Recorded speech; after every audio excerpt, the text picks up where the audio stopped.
तो फिल्म की शुरुआत होती है एक छोटी बच्ची को दिखाते हुए जो आराम से बैठकर टीवी पर कार्टून्स देख रही थी। तभी अचानक टीवी के सिग्नल्स चले जाते हैं। स्क्रीन पर एक इमरजेंसी रिपोर्ट आने लगती है जिसमें बताया जाता है कि पूरी दुनिया में एक बहुत ही भयानक वायरस फैल गया है। ये कोई आम वायरस नहीं था बल्कि एक भयानक इन्फेक्शन थी जो इंसानों को कुछ ही मिनटों में खूनखार जानवर जैसा बना देती थी। साइंटिस्ट ये बता चुके थे कि कुछ ही देर में ये वायरस पूरी दुनिया में फैल जाएगा, इसीलिए सब अपनी अपनी हिफाजत करें। हमें दिखाया जाता है कि इन्हीं बच्चों की मॉम भी बहुत ज्यादा घबराई हुई थी। वो अपने हस्बैंड से फोन पर बात करती हैं जो कि एक पायलट हैं। वो बताते हैं कि हालात कंट्रोल से बाहर हो चुके हैं। इन्फेक्टेड लोग जिन्हें अब फेरल्स का नाम दिया जा रहा है वो जगह जगह फैल रहे हैं। ये फेरल्स ज़ॉम्बी की ही तरह के क्रिएचर बन गए हैं पर ज़ॉम्बी से कई ज्यादा तेज और ताकतवर हैं और ये लोग सोच समझ भी सकते हैं। इन फेरल्स ने काफी सारे शहरों और इलाकों पर कब्जा कर भी लिया है और अभी इस टाइम ये लोग जिस इलाके में थे वहाँ पर सबसे ज्यादा खतरा था। पायलट अपनी वाइफ से कहता है कि तुम्हें फौरन ये सोसाइटी छोड़नी होगी। कॉल कट करने से पहले वो पायलट अपनी बेटी एबिगेल को खुश करने के लिए एबिगेल को वो ब्रेसलेट दिखाता है जो एबिगेल ने खुद अपने डैड के लिए बनाया था। वो प्रॉमिस करता है कि मैं हमेशा ये ब्रेसलेट अपने पास रखूंगा और जल्द ही आप लोगों तक पहुंच भी जाऊंगा। ये लोग अपने आप को बचाने के लिए बाहर निकल आते हैं लेकिन बाहर का सीन ही बहुत ज्यादा भयानक था। सायरन्स बज रहे थे, लोग चीख रहे थे और चारों तरफ ये फेरल्स घूम रहे थे। ये लोग अपनी कार की तरफ भागते हैं लेकिन तभी रास्ते में एक फेरल उनकी मॉम के ऊपर हमला कर देता है। पलक झपकते ही अब एबिगेल की मॉम उसकी आंखों के सामने एक फेरल बनने लगी थी। एबिगेल घबराकर कार के नीचे छुप जाती है। कार के नीचे से वो देखती है कि पहले जिस फेरल ने उसकी मॉम के ऊपर हमला किया था उसी ने उसके भाई के ऊपर भी हमला करके उसे भी इन्फेक्टेड कर दिया था। और ये देखकर एबिगेल को बहुत ज्यादा दुख हुआ लेकिन वो खामोश रही क्योंकि जानती थी कि अगर उसने शोर किया तो ये फेरल उस पर भी हमला कर देगा। कार के नीचे छुपी हुई एबिगेल को फेरल देख नहीं पाता और आगे चला जाता है। एबिगेल को लगता है कि उसकी जान बच गई पर अब उसकी अपनी ही मॉम जो कि एक फेरल बन चुकी थी उनकी नजर एबिगेल पर पड़ जाती है और वो एबिगेल को मारने के लिए उसकी तरफ पड़ती है। एक गोली चलने की आवाज सुनाई देती है। एबिगेल देखती है कि उसकी मॉम नीचे गिर गई थी क्योंकि एक आदमी ने उसे गोली मारकर बचा लिया था। ये आदमी कैसियस था जो प्यार से अब एबिगेल को कार के नीचे से निकालता है, उसे गोद में उठाकर प्यार करता है। इसी टाइम पर वो नोटिस करता है कि एबिगेल की नजर एक छोटे बच्चे की तरफ थी। वो समझ गया कि ये एबिगेल का भाई है और अब फेरल बन रहा है। कैसियस एबिगेल से अपने कानों पर हाथ रखने को कहता है और उसके बाद उसके भाई को भी सर में गोली मारते हुए हमेशा के लिए खत्म कर देता है। ये कुछ ही मिनट गुजरे थे और एबिगेल की दुनिया बदल गई थी। उसकी पूरी फैमिली खत्म हो गई थी और उस दिन के बाद से कैसियस ही उसकी फैमिली बन गया था, उसका टीचर बन गया था और उसका प्रोटेक्टर भी। खैर अब मूवी में 10 साल का वक्त गुजर जाता है। दुनिया पूरी तरह बदल चुकी है और हर तरफ बस सन्नाटा ही सन्नाटा है। ज्यादातर इंसान या तो मर चुके हैं या फेरल्स बन चुके हैं। कैसियस और एबिगेल जंगल में रहकर सरवाइव कर रहे हैं क्योंकि शहर तो फेरल्स से भरे हुए हैं। एबिगेल भी अब वो डरी हुई बच्ची नहीं रही, वो एक वॉरियर बन चुकी है क्योंकि कैसियस ने उसे बहुत ही सख्त ट्रेनिंग दी है लड़ने की, शिकार करने की और सरवाइव करने की। इस टाइम भी हम उन्हें जंगल में प्रैक्टिस करते हुए देखते हैं और उसी टाइम उनकी नजर पड़ती है एक सर्वाइवर पर जो फेरल्स से बचने की कोशिश कर रहा था। कैसियस कहता है एबिगेल तुम्हारे लिए एक टेस्ट आ गया है। वो उसे उसके स्नाइपर देता है और कहता है कि इस आदमी को बचाओ और बाकी सभी फेरल्स को मार डालो। एबिगेल बैठ जाती है और निशाना लगाने से पहले कैसियस उससे कहता है रिलैक्स करो, गहरी सांस भरो, अपने शिकार को टारगेट करो और फिर ट्रिगर दबा दो। एबिगेल ये सब कुछ तो करती है लेकिन अपने आप को साबित करने की जल्दबाजी में वो टारगेट को तो देख लेती है लेकिन ये नहीं नोटिस करती कि टारगेट के इर्द गिर्द वो इंसान भी था। एबिगेल ने जब गोली चलाई तो वो उस फेरल के बजाय सर्वाइवर को लग जाती है। ये एक बहुत बड़ी गलती थी, खासकर इस दुनिया में जहाँ इंसान बहुत कम रह गए थे। उसी दुनिया में एबिगेल ने एक इंसान को मार दिया था। कैसियस उसे बहुत ज्यादा डांटता है और वहाँ से ज़ॉम्बिस को मारते हुए खुद वहाँ जाता है। वो जानता था कि अब ये मरा हुआ आदमी एक फेरल बनकर ही जिंदा हो जाएगा, इसीलिए उसके दोबारा जिंदा होने से पहले वो उसका सर ही काट देता है। जिसके बाद वो उसकी गाड़ी में से अपनी जरूरत का सामान निकालने लगता है और उसके जूते भी पहन लेता है क्योंकि कैसियस के अपने जूते बहुत ज्यादा पुराने हो गए थे। ये लोग यहाँ से जाने ही वाले होते हैं पर अचानक चारों तरफ से कुछ गाड़ियां उन्हें आकर घेर लेती हैं। इन गाड़ियों में बहुत सारे इंसान सर्वाइवर थे जिनके पास बहुत सारे वेपन भी थे। वो कैसियस को अपने मरे हुए दोस्त के जूते पहना देखते हैं तो सोचते हैं कि जरूर कैसियस एक लुटेरा है और उनके दोस्त को लूटने के लिए ही कैसियस ने उसे मारा है। अब उस आदमी को क्योंकि गोली भी लगी हुई थी तो साफ मतलब था कि ज़ॉम्बी के बजाय इन्हीं में से किसी ने उसको मारा होगा। उस समय ये सभी लोग अपने अपने वेपन्स कैसियस के ऊपर तान देते हैं और तभी गाड़ी में से निकल कर एक मेगन नाम की प्रेग्नेंट औरत ये सब कुछ रोकने आ जाती है। वो सबसे कहती है प्लीज बस कर दो, ये भी हमारी तरह उन्हीं कुछ सर्वाइवर्स में से हैं जो अब इस दुनिया में इंसान बचे हैं, छोड़ दो प्लीज इन्हें। इससे पहले कि ये लोग कोई फैसला कर पाते यहाँ पर एक और बहुत बड़ी मुसीबत आ जाती है। इन्होंने जो आपस में शोर मचाया था उसकी वजह से बहुत सारे फेरल्स अट्रैक्ट हो गए थे और अब भागते हुए चारों तरफ से ज़ॉम्बीज यहाँ आ गए थे। ये ज़ॉम्बीज इतने ज्यादा थे और इतनी तेजी से भाग रहे थे कि लोगों को मौका नहीं मिलता कि ये लोग बचकर अपनी गाड़ियों में बैठकर भाग सके। वेपन्स तो इनके पास थे ही, तो ये वेपन्स को ही अपना कवर बनाते हैं और अपनी इन्हीं वेपन्स के जरिए अपने सर्वाइवल के लिए लड़ने का फैसला करते हैं।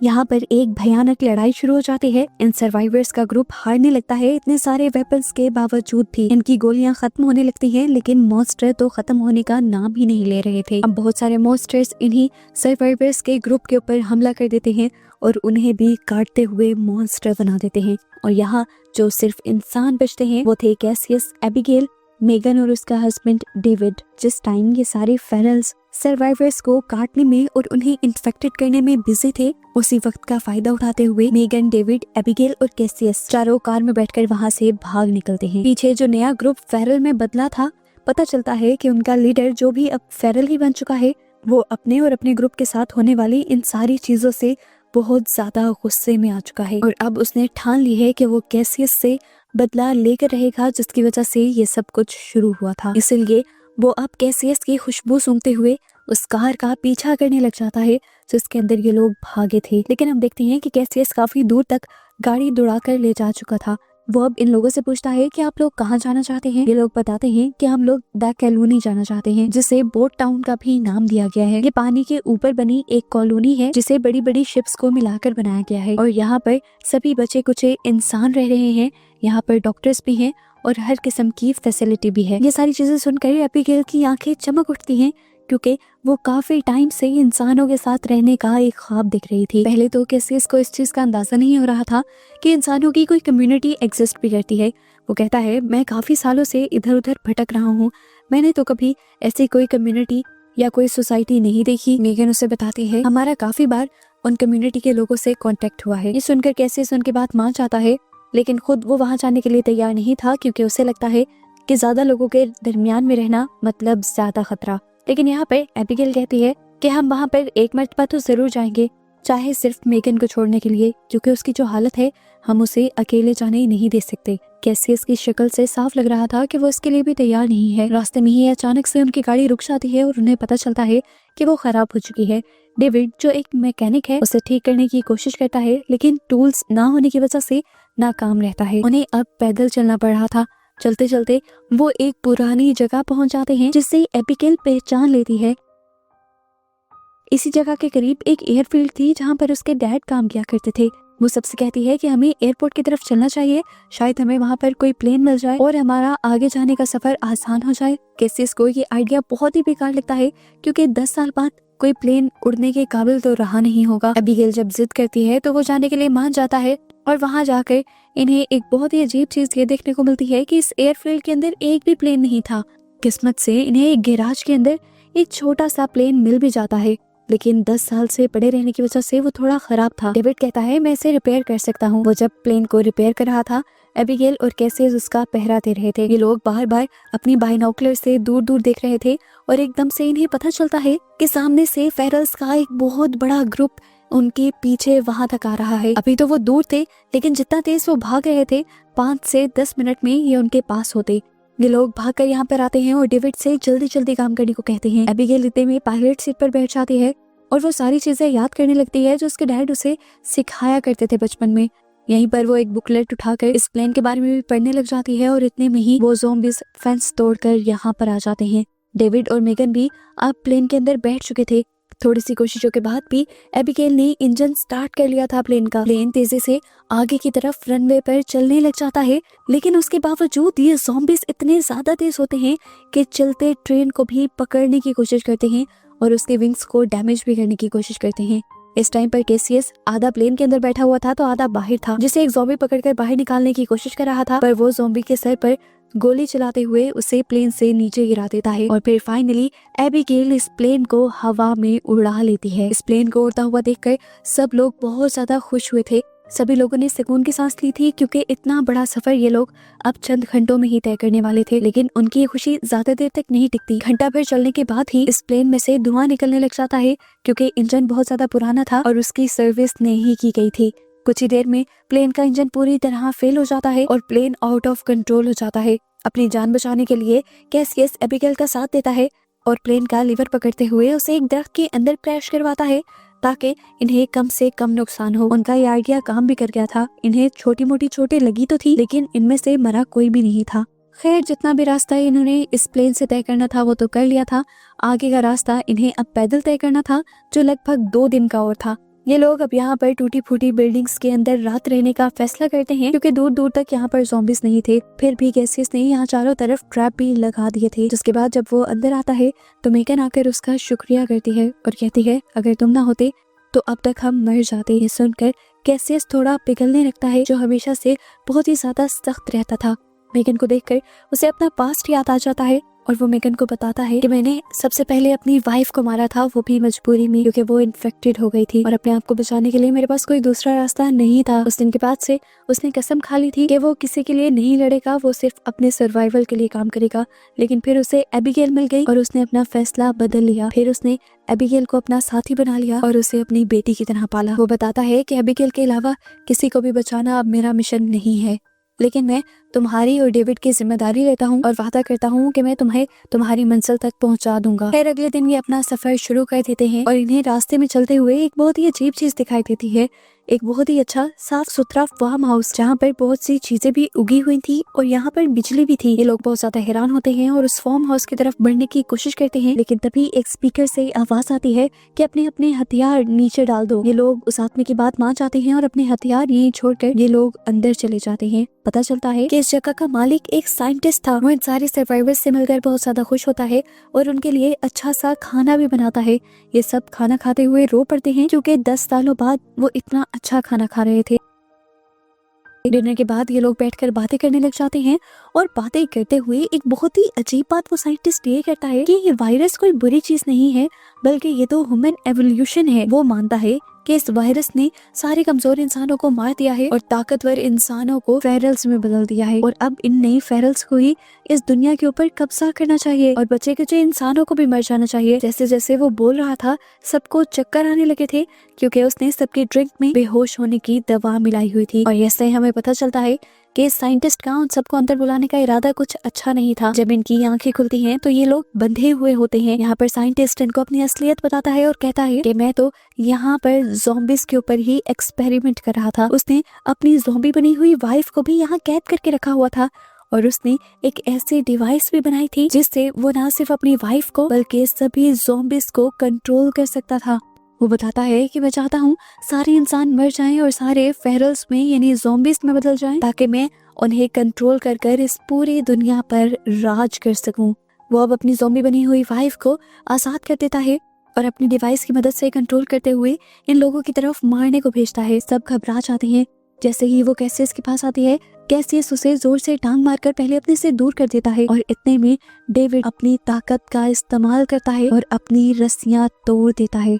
यहाँ पर हमें एक ट्विस्ट ये पता चलता है कि डेविड थोड़ा थोड़ा इन्फेक्टेड हो रहा था। उसने एक आध मर्तबा अपने आप को मारने का भी सोचा, लेकिन फिर उसने फैसला किया कि वो पहले अपनी वाइफ को सेफ जगह पर उसे टाउन में पहुंचाएगा और फिर अपनी जान देगा। उसने ये भी फैसला किया था कि अगर वो सफर के दौरान ही इन्फेक्टेड हो गया तो वो अपने आप को मार देगा।